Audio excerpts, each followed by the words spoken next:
Hello friends, मैं सुजीत कुमार और आप देख रहे हैं आपका अपना यूट्यूब चैनल ग्राफ्टिंग टेक। तो आज के इस अपडेट में, जैसा पिछले वीडियो में मैंने आपके साथ गुठली कलम का एक तरीका शेयर किया था, जिसमें आपने देखा था कुछ इस तरह के हरी पत्तियों वाले पौधे पर ग्राफ्टिंग का तरीका।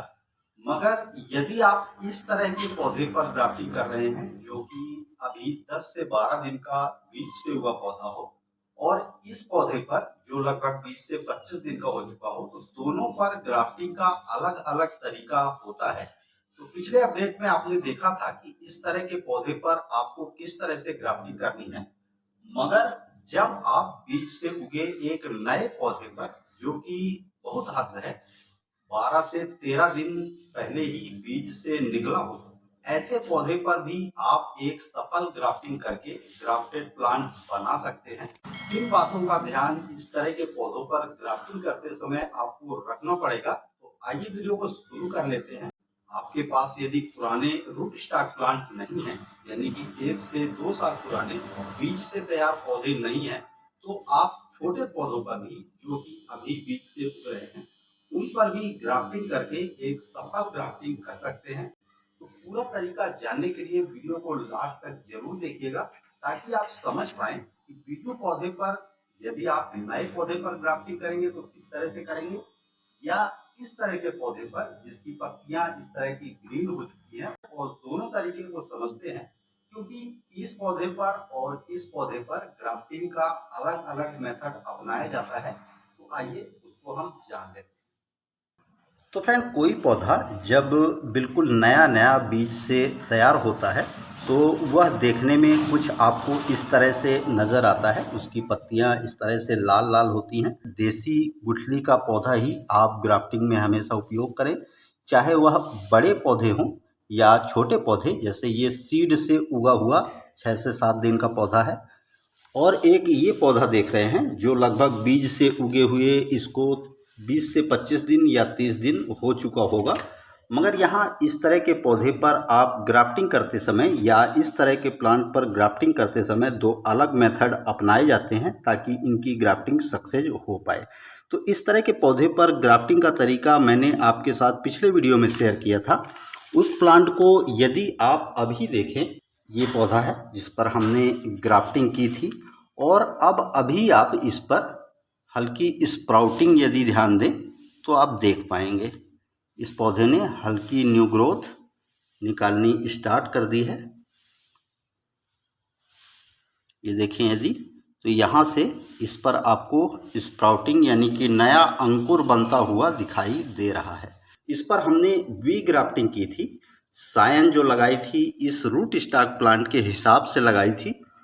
तो जब आप इस तरह के पौधे पर, जो कि इसकी पत्तियां हरी हो गई हैं, तो उस पर कुछ इस तरह की सायन आपको उपयोग करनी पड़ती है।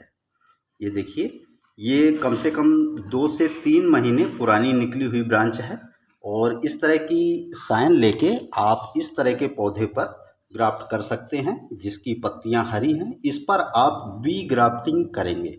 मगर जब पौधा आपका नया नया बिल्कुल बीज से निकला हो, तो उसके लिए सायन सिलेक्शन का तरीका थोड़ा सा बदल जाता है, ग्राफ्टिंग का तरीका थोड़ा सा बदल जाता है।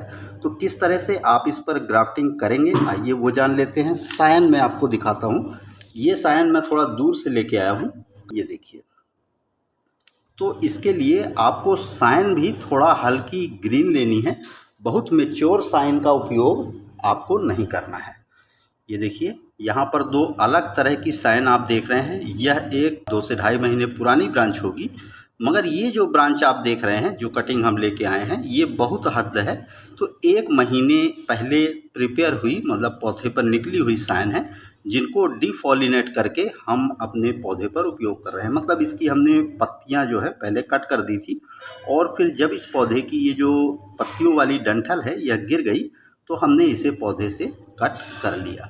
अब हम इसे बीज से तैयार एक 10 से 12 दिन के पौधे पर ग्राफ्ट करने वाले हैं। तो आइए इसकी ग्राफ्टिंग का तरीका समझ लेते हैं कि किस तरह से आपको इस पर ग्राफ्टिंग करनी है। 2.5 से 3 इंच की साइन इस तरह की गुठली कलम करने के लिए बिल्कुल परफेक्ट होती है। इससे ज़्यादा बड़ी साइन का उपयोग आप इस तरह की गुठली कलम में ना करें। तो साइन यदि आप चाहते हैं कि आपको ग्राफ्टिंग कैप ना लगाना पड़े, तो आप ग्राफ्टिंग टेप की सहायता से अपनी साइन को कवर कर सकते हैं। किस तरह से करना है वह देख लीजिए। इस तरह से आपको निचला हिस्सा, जितना हिस्सा आपको ग्राफ्टिंग में उपयोग करना है, उसको छोड़कर और इसे ग्राफ्टिंग टेप की सहायता से, जैसा आप वीडियो में देख रहे हैं, उस तरह से आप इसकी रैपिंग कर देंगे। रैपिंग करने का सबसे बड़ा फ़ायदा यह होता है कि आपको इस पर अलग से ग्राफ्टिंग कैप लगाने की आवश्यकता नहीं होती। साथ में यह ग्राफ्टिंग बहुत जल्दी सक्सेस हो जाती है। ये देखिए, इस तरह से आपको इसके ऊपरी हिस्से पर ग्राफ्टिंग टेप की सिर्फ एक ही लेयर चढ़े, इस बात का ध्यान रखना है। ज़्यादा लेयर यदि आप चढ़ा देंगे तो यहाँ से यह ग्राफ्टिंग निकलने में, इसको जब न्यू ग्रोथ आएगी तो उसको निकलने में प्रॉब्लम होगी। इस वजह से ऐसा कह रहा हूँ। देखिए, हमने इसे खींच के बांध दिया है इस तरीके से। अब यह ग्राफ्टिंग साइन हमारी ग्राफ्टिंग के लिए बिल्कुल प्रिपेयर है। ये देखिए, जब इस तरह के पौधे पर आप ग्राफ्टिंग करेंगे तो इस हिस्से को आपको पौधे से काट के अभी अलग नहीं करना है। आपको बिल्कुल नई ब्लेड का उपयोग अपनी ग्राफ्टिंग में करना है। साइन किस तरह से प्रिपेयर करना है वह देख लीजिए। इसे आपको वी आकार में छीलना है।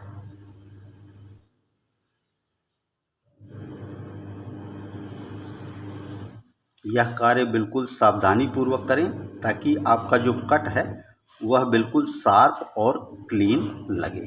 जैसा आपने ये देखा, दूसरी साइड से भी हमको इसे इस तरीके से छील लेना है। ऐसा करते हुए यह ध्यान रखें कि इस कट पॉइंट पे आपका हाथ ना लगे। ऐसा करने से यह ग्राफ्टिंग फेल हो सकती है।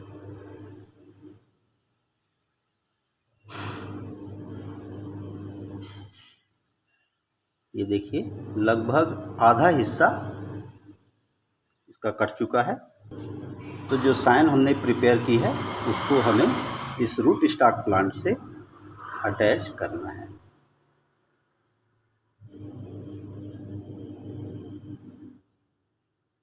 इस तरीके से।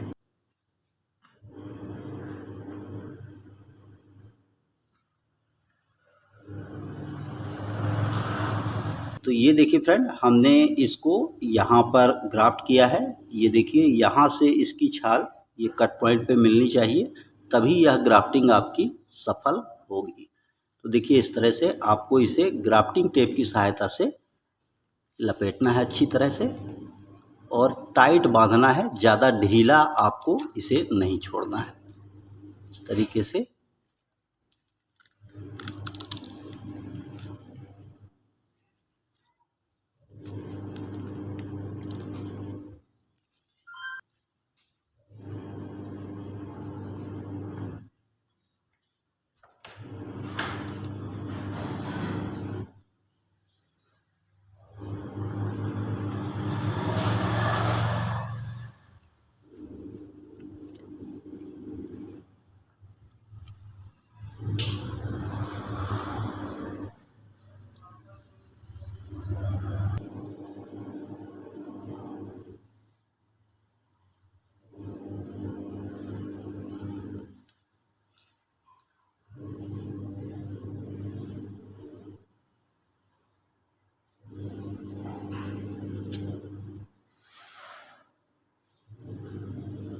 ये देखिए, हमने इसे इसके साथ ग्राफ्ट कर दिया है।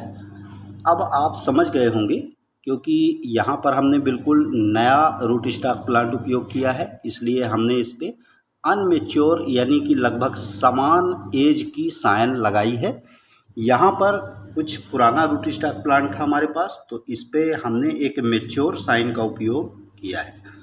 तो इन दोनों बातों को आपको ध्यान रखना है कि जब आप एक मेच्योर पौधा जिसकी पत्तियां ग्रीन हो चुकी हैं उसका उपयोग रूट स्टॉक प्लांट के रूप में कर रहे हैं, तो उस कंडीशन में आपको इस पर वी ग्राफ्ट करना है।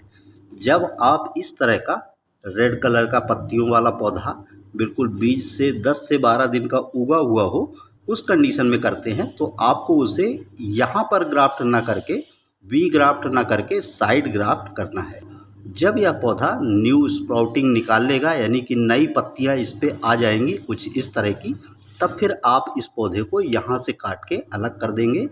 इस पौधे को अब आपको जैसे इस तरह से हमने इस पौधे को ट्रांसप्लांट कर दिया है इस छोटे से नर्सरी बैग में, इसी तरह से हम इस प्लांट को भी ट्रांसप्लांट कर देंगे। इसको ज़्यादा नीचे नहीं दबाना है ताकि ये कट पॉइंट मिट्टी के संपर्क में ना आए। गुठली थोड़ा सा दिखती रहेगी तो कोई दिक्कत नहीं। एक चीज़ का और ध्यान रखें, पिछले वीडियो में भी मैंने बताया था कि भले ही इसकी रूट्स टूट जाए मगर यह गुठली से अलग नहीं होना चाहिए, क्योंकि अभी यह पौधा पूरी तरह से भोजन के लिए इस गुठली पर निर्भर है। तो यदि यह गुठली टूट जाएगी तो यह ग्राफ्टिंग आपकी कभी भी सफल नहीं होगी। तो फ्रेंड, आशा करता हूँ मैंगो स्टोन ग्राफ्टिंग के विषय में बताई गई यह छोटी छोटी मगर महत्वपूर्ण बातें आपको ज़रूर पसंद आई होंगी। पसंद आई तो लाइक करिए, कमेंट करिए, अपने गार्डनिंग लविंग दोस्तों के साथ शेयर जरूर करिए। चैनल पर यदि पहली बार आप विजिट कर रहे हैं तो चैनल को सब्सक्राइब करके बेल आइकन को ऑल पर प्रेस कर लीजिए ताकि मेरी आने वाली हर वीडियो का अपडेट सबसे पहले आपको मिले। आगे आप चैनल पर इन सभी ग्राफ्टिंग के सक्सेस रिजल्ट भी देख पाएंगे। तो वीडियो को लाइक, शेयर और चैनल को सब्सक्राइब जरूर कीजिए। Thank you.